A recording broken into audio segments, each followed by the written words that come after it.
Fala noobs, como que vocês estão? Meu nome é Lui Lobo e se você adora cybersecurity, esse é o canal pra você. Hoje eu bati um papo com o Cangaceiro, um cara que além de ter anos de experiência em segurança da informação, manda muito bem no Bug Bounty. Então se você tem interesse em Bug Bounty, assiste essa entrevista até o final, que ele vai dar muitas dicas sobre isso. Então bora direto pra entrevista.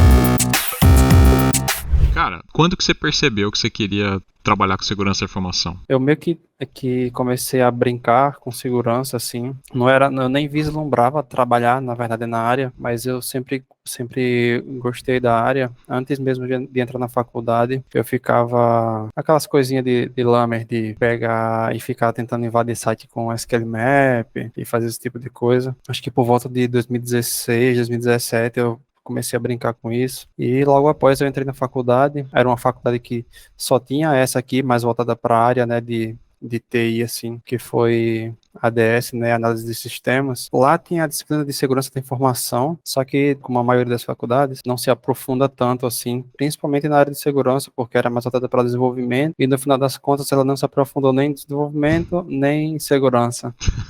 E eu tive que meio que aprender tudo sozinho depois. Terminei e concluí a graduação. E aqui onde eu moro é um lugar que não tem tantas oportunidades para a área, até que surgiu uma oportunidade de trabalhar numa coisa nada a ver, que era uma escola aqui. Era com computador, mas não era nada de TI nem de segurança. Quando eu arrumei esse emprego, eu já estava vislumbrando iniciar um curso quando eu começasse a trabalhar, né? Porque como eu não tinha uma renda minha e eu queria pagar o curso com o meu dinheiro, assim que eu comecei a trabalhar, eu já me inscrevi logo. Foi bem na época que abriu as vagas, que é o curso do Hacking na Web.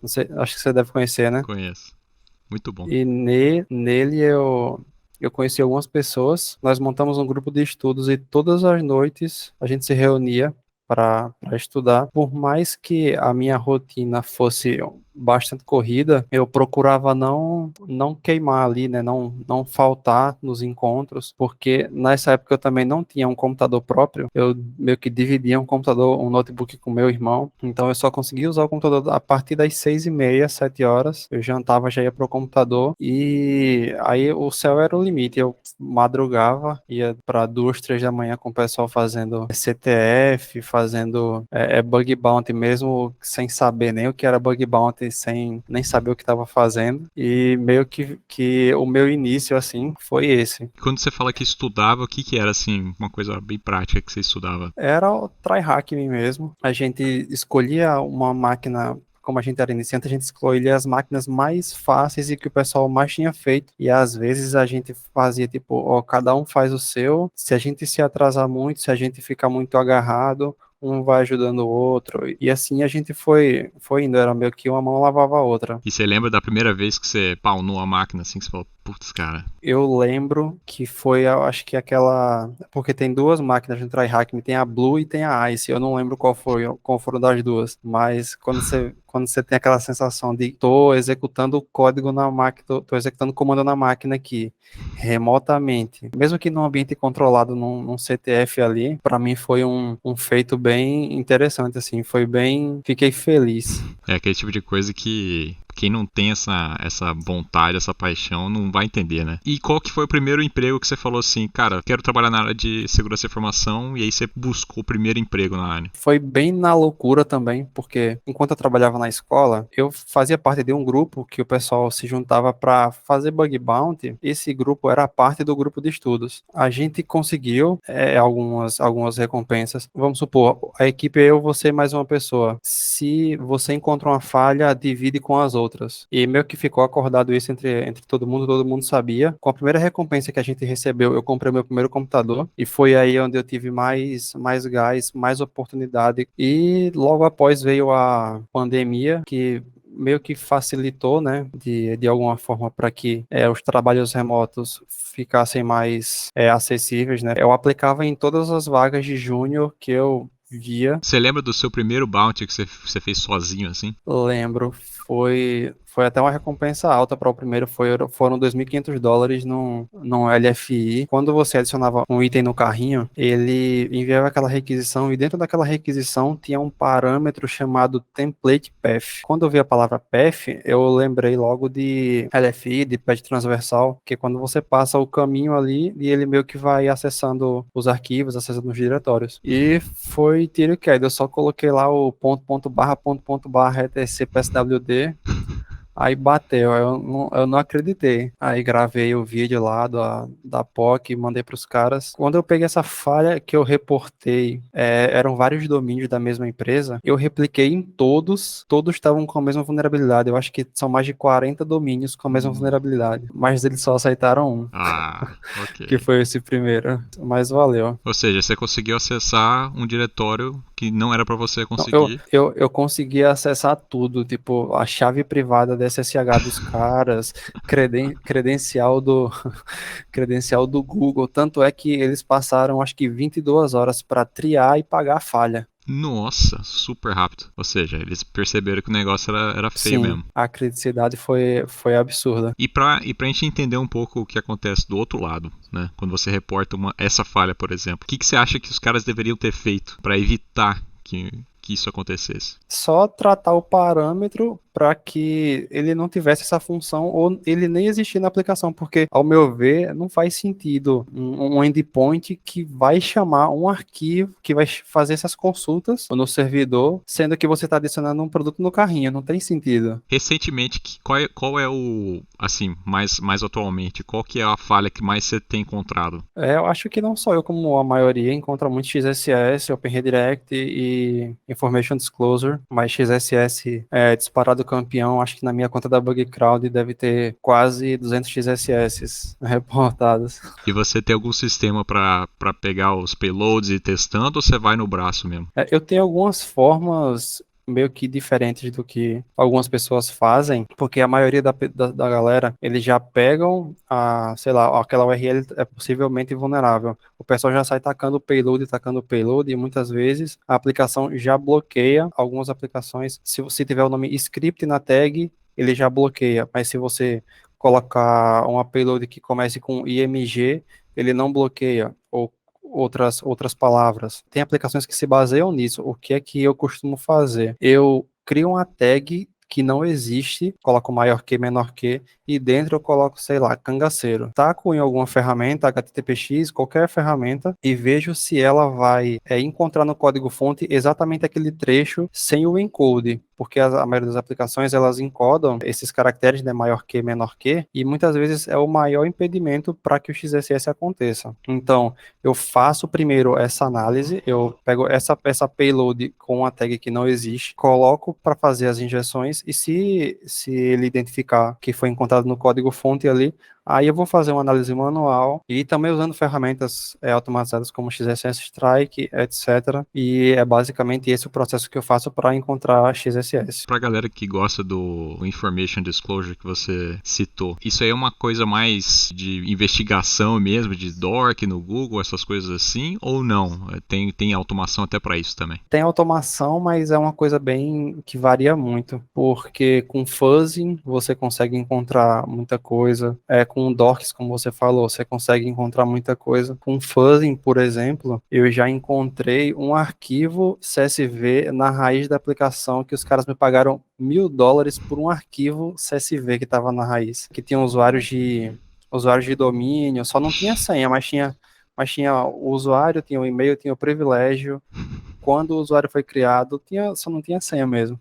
No caso, o que é que eu fiz? O pessoal pega, muitas vezes, a enumeração de diretórios, e enumera só os diretórios ou enumera só arquivos. Qual foi a sacada? Eu peguei diretórios e coloquei extensões de arquivos neles. Aí o que é que bateu lá? Users.csv. Vou replicar em todos os subdomínios, porque esse alvo aceitava. Aí pegou mais em 2 domínios. Só que eles não pagaram $1.000 de novo. De novo Eles essa pagaram história. 200, pagaram 250 em cada, pelo menos não foi nada. Você usou algum scanner? Eu geralmente uso o FUF, eu usei o FUF para identificar, mas para replicar eu usei o HTTPX. Se você estivesse trabalhando com outra coisa hoje em dia e você falar, caramba, não, eu quero... Porque tem muita gente que tá vindo de outras áreas pro hacking, né? Eu, por exemplo. Então, o que você daria de dica assim, ó, hoje em dia? Porque esse tipo de mercado, 1 ano atrás era de um jeito, 2 anos atrás era de outro, e daqui 1 ano vai ser diferente também. Hoje em dia, qual que é a dica que você dá para quem quer mudar para essa área? Se dedicar, não desistir, porque o caminho realmente é árduo, o caminho é difícil. Se juntar com pessoas que tenham o mesmo interesse que você, que foi o que eu fiz no início, né? Porque se você... É uma grande dificuldade você começar sozinho, é bem desmotivante, vai fazer um CTF e você empaca ali, e você não tem ninguém para ajudar você, fica pensando, isso aqui não é para mim, e é basicamente isso, e não desistir, porque uma hora a oportunidade chega para você. Cara, tem alguma história legal de hacking ou de bug bounty que você pode contar pra gente?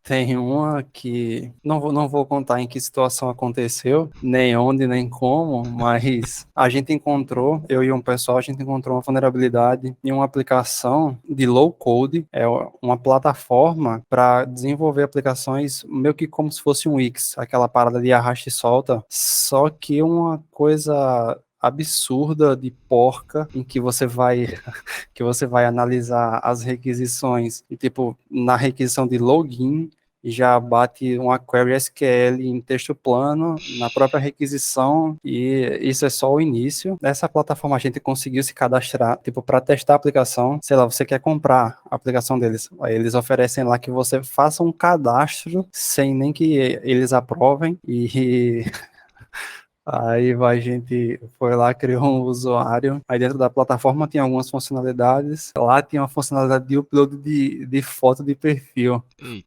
A gente subiu uma foto lá, aí encontrou onde é que estava onde é que estava o diretório, onde é que estava armazenando os arquivos. Subiu um arquivo HTML lá. A gente subiu uma web shell com senha lá, para os caras também se entrassem não consegui acessar a web shell. E, velho, foi de primeira, assim, a primeira web shell que eu subi, bateu lá, era absurdo, velho, já tava com uma ADM, era um Windows, entrou, deu uma fuçada lá, depois apagou a web shell e deixou por isso mesmo. É uma coisa que eu não recomendo as pessoas fazerem, mas essa foi a situação. Ou seja, o sistema deveria saber que você não está subindo uma foto e deveria, né, Isso. falar, não. Ele deveria permitir só formatos de imagem e filtrar também essas imagens, porque também dá para injetar coisinhas em imagens. Então, e aí você fez uma shell reversa e mandou ligar para o seu computador? Eu só subi uma web shell. É como se fosse uma página que você acessa pelo próprio browser, Okay. e você executa os comandos pela própria página ali, entendeu? Aí a que eu subi já era bem completinha. Ela tinha port scan, ela listava os diretórios sem precisar sem você precisar ir lá dar um dir, sei, 2 pontos, entendeu? Eu só ia clicando lá, ele já mapeava tudo, só era você clicando, navegando, tinha os botões de excluir, tudo bonitinho já, não precisava você fazer muita coisa não. Uma coisa interessante que muita gente me pergunta e eu nunca sei o que responder também. Você usa só VPN para fazer bug bounty? Você usa uma VPS? O que você recomenda? Eu uso VPS, a minha VPS está nos Estados Unidos, ela tem 30 GB de RAM e para aguentar o tranco das atividades. A minha tem 1.